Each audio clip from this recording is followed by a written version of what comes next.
Hey there, tech-savvy friends. Welcome back to our channel, where we break down the latest tips and tricks to make your digital life easier. Today, we're tackling a super common query: how to transfer money from PayPal to your personal bank account in 2025.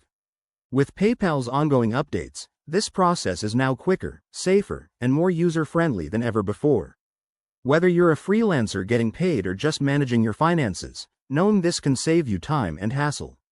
First off, make sure you're logged into your PayPal account. If you haven't already, head to the PayPal website or app and sign in with your credentials. In 2025, PayPal has enhanced security features like biometric login, so it might ask for a fingerprint or face scan for added protection. Once you're in, navigate to the Wallet section. This is usually found on the main dashboard. Look for the icon that shows your balance.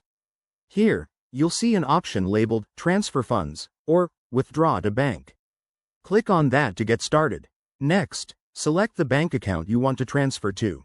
If you haven't linked one yet, don't worry, PayPal makes it simple. Just choose Link a Bank and follow the prompts to enter your bank's details securely. Remember, in 2025, this process uses advanced encryption to keep your info safe. Now, enter the amount you wish to transfer. Double-check for any transfer fees, which might vary based on your location or account type. Once you're happy, hit the Confirm button. You'll get an instant confirmation, and the funds should hit your bank account in as little as 1 to 3 business days. One quick tip: keep an eye on exchange rates if you're dealing with different currencies, as PayPal's 2025 updates include real-time rate alerts. If you encounter any issues, like a delayed transfer, check your email for notifications or contact PayPal support. They're available 24/7. There you have it, folks. Transferring money from PayPal has never been easier.